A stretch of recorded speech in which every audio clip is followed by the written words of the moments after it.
써야 합니다. 충성은 말이 아니라 순종이라는 것 말입니다. 룻기야 하느냐고요? 이 여자 봐요. 얼마나 진실한지. 앞에서만 어머니 내 위해서 죽겠습니다. 뒤에 돌아가면 딴 말하고, 앞에서는 자기 이익을 위해서는 뒤돌아가서 딴짓하는 여자가 아니라 진실합니다. 속도 겉도. 아침부터 이삭을 줍고 저녁까지 어머니에게 했던 말 그대로 지키고, 어머니 했던 말 그대로 약속을 지켜나가는, 보이지 않는 자리에서도 성실하게 일하는, 어머니가 보이지 않는 그 자리에서도 밭에 나가서까지 어머니에게 충성스럽게 일하는 룻이라는 이 여자의 진실함, 그것을 가리켜서 충성이라고 합니다. 사람이 보는 앞에서 아니라, 주인이 있는 앞에서만이 아니라 어느 순간 속에서도 진실을 지켜나가는 충성. 이 단어는 진실 아니에요? 충성, 이것은 순종 아닙니까? 그리고 충성은 겸손한 것입니다. 진실, 그리고 충성, 이 순종, 이것은 겸손의 바탕을 두고 있습니다. 겸손하지 않으면 충성하지 못합니다. 자기 기분에 따라서 충성하는 것 같이 보일는지 모르지만 정말 겸손하지 않으면 윗사람에 대한 존중 없이, 윗사람에 대한 인정 없이, 아니 하나님에 대한 절대 그 믿음 경외 없이 충성한다고요? 그 위험할 수 있습니다. 예수님께서 비유하셨죠. 5달란트, 2달란트, 1달란트. 5달란트, 2달란트만 남긴 종들에게 이렇게 말했습니다. 착하고 충성된 종이라고. 착하고 충성된 종이라고. 하나님 앞에 섰을 때 어떤 라이프 스타일을 갖고 살았느냐에 따라서 받게 될 말씀입니다. 1달란트 받은 사람에게 예수님이, 주인이 말씀하셨습니다. 이 악하고 게으른 종아, 이 악하고 게으른 종아, 말이 많죠. 주인은 굳은 사람 아닙니까? 당신은 계산적인 사람 아닙니까? 당신은 강팍한 사람 아닙니까? 내가 괜히 이 1달란트 잘못 써서 만약에 손해라 본다면 그 값을 누가 책임진다고? 난 책임 못 져요. 나는 당신을 알기 때문에. 말이 많아요. 말이 먼저예요. 한 번쯤 시도도 해볼 만도 하고, 한 번쯤 순종도 해볼 만도 하고, 아니 평생 말만 하다가 언제 땀을 흘리고, 언제 한 번 충성해 본 적이, 헌신하고 희생을 통하여 목숨을 버리듯이 일해 본 적이 언제 있었습니까? 적당히 눈가림만, 적당히 일하는 척만, 그래서 한 번쯤 해보다가 이거 하다가 안 되면 저거 하고, 저거 하다가 안 되면 다시 되돌아가는 사람들, 그것을 충성이라고 말하지 않습니다. 약하고 게으른 종아, 내가 어찌 심지 않은 데서 거두고 심은 데서 더 많은 것을 거두려고 하는 그 악한 사람인 줄 너가 알았더냐? 난 그런 거 아니야. 충성을 말로 하는 사람들, 그걸 충성이라고 부르지 않습니다. 이 충성, 이것은 자기를 책임지는 것을 말합니다. 밭에 나갑니다. 이런저런 사람들이 비아냥거리고 이런저런 남자 희롱할 수도 있을 것입니다만은 한마디 할 수 있습니다. 나 우습게 보지 마세요. 우리 어머니, 시어머니 때문에 나온 것뿐이에요. 이 룻, 밭에서 일하는 것만이 아니라 밤중에 어머니의 명령대로 보아스의 발치에 누웠습니다. 발각되면 도둑놈입니다. 거절당한다면 아주 나쁜 여자입니다. 그때 먼저 애원해야죠. 당신 내가 여기 이렇게 있다고 우습게 보지 마세요. 당신 나를 못된 여자로 취급하지 마세요. 나 간단한 여자, 못된 여자, 쉬운 여자 아니에요. 당신도 알지 않습니까? 우리 어머니 때문이에요. 변명부터 하기 시작하고, 나도 원래 이거 싫었어요. 나도 이거 원래 내 뜻이 아니었어요.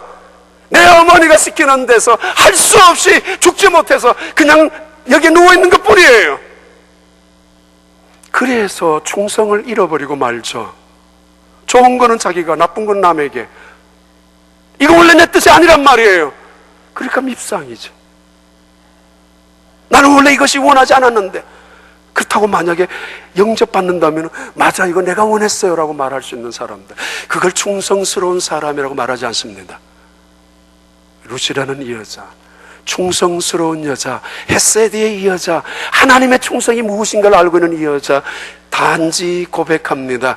온통 룻기의 이야기는 말이에요, 나오미의 증언, 보아스의 증언입니다. 그런데도 이 룻에 대한 고백을 얼마 등장하지 않습니다만은 룻기입니다. 그런 말을 하지 않습니다. 책임집니다. 그런 말을 하지 않습니다. 충성스럽습니다. 그리고 그의 충성은 목숨을 거는 끝까지 충성하는 충성이었습니다. AD 79년에 폼페이라는 도시가, 로마 근처에 있는 도시가 폐허가 되고 맙니다. 이유는 비우스 산이 용암이 폭발하고 분출되면서 그 산 옆에 있었던 폼페이라는 도시가 용암이 흘러들어가고 화산재가 덮였기 때문입니다. 그 폼페이라는 도시를 발굴하면서 수많은 것들이 발견되었죠. 별별 기이한 일들이 발굴되었습니다. 근데 그 중에 하나, 온갖 부끄러운 일들이지만 그 중에 하나 감동적인 장면이 있었는데, 발굴된 것이 있는데, 폼페이 도성에 보초로 서 있었던 사람의 모습입니다. 분명히 보초예요. 도성의 입구를 긴 창을 하나 들고 서 있는 그 보초. 사람들이 감동을 받았죠. 떠나야 될 자리인데, 떠나야 될 시간인데, 그리고 망하는 자리, 그거 자기가 지키면 뭘 해요? 이 모델을 그림으로 영국 미술 국립박물관에 이 모델을 통해서 그림을 그려놓은 것이 있는데, 그 그림 밑에 제목이 충성이라는 것입니다. 충성. 여러분 얼마나 가정에 충성합니까? 하나님께 얼마나 충성합니까? 여러분에게 주어진 일이 얼마나 충성합니까? 충성하고 있는 일이 있습니까? 아직은 없습니까? 충성. 어떤 목사님이 파나이라는 섬에 선교를 갔었는데, 자기 동생, 어떤 그 목사님 이야기 간증에 자기 동생이 선교하는 선교지에 갔었는데, 그 자기를 태우고 가고 있는 선교 사역지에 있는 전도사님이 자기를 태우고 가는데, 앞에 자기 동생이 타고 가는 선교사님의 버스가 먼지를 너무 많이 일으켜가지고 앞질러 가자고 그랬대요. 왜냐하면 자기도 조그마한 차지만은 창문이 다 열려있기 때문에 먼지가 너무 많이 와서. 근데 운전을 하고 있는 현지인의 선교사님의 전도사님이 그렇게 말했대요. 형님 목사님에게. 안 돼요. 왜? 저 선교사님이 나한테 뒤따라오라 그랬다고. 안 돼요. 뒤따라가야 합니다. 어리석다고요? 미련하다라고요? 그 이야기를 동생에게 말하니까 그 동생이 이렇게 이야기했대요. 그 전도사님이 내가 아침마다 여기 잔디에 물을 주라고, 하단에 물을 주라고 했는데 어느 날 보니까 비가 오고 있는데 물을 주고 있더라고. 미련한 짓이라고요? 어리석은 것이라고요? 근데 카네기가 후계자를 시일을 하는 사람을 선택했듯이, 이 어리석은 사람 같지만은, 미련하기 짝이 없는 사람 같지만은 충성스러운 사람이 바로 후계자가 될 수 있고, 충성스러운 사람이 하나님이 찾는 사람이란 거 아십니까? 결론입니다. 말씀을 맺겠습니다. 자원하는 라이프 스타일을 갖고 있는 룻, 그리고 충성스러운 삶을 살아가는 룻, 그것도 작은 일에, 이삭을 줍는 일에 충성스럽게 헌신했었던 이 룻, 누가 알아주지도 인정해주지도 않는 그 일에 최선을 다했던 이 룻, 그에게 축복이 나타납니다. 그가 아들을 낳았습니다. 오벳입니다. 하나님이 주신 축복임에 틀림없습니다만은 룻의 입장에서는 당연히 얻어줄 수 있는 하나님의 은혜였을 것입니다. 이 아이, 성경은 기록합니다. 룻의 가슴에 안겨있는 오벳이 아니고 나오미의 품에 안겨있는 오벳이라고.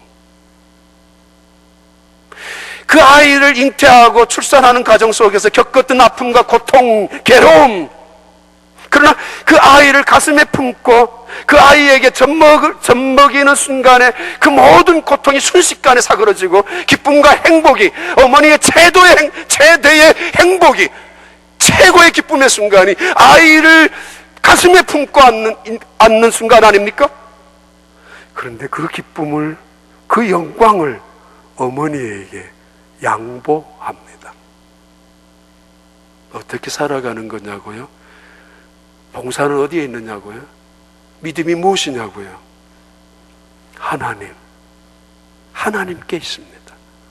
왜 분노해요? 내 자존심 때문에. 왜 상처를 받았어요? 내가 실망했기 때문에. 무엇 때문에 등을 돌립니까? 내가 짓밟혔다고 무시당했다라고, 내 봉사했는데, 내 충성했는데 인정하지 않을 뿐만 아니라 오히려 비판했기 때문에 그러지 않는다라고, 다시는 안 한다고, 너가 하라고 분노합니다.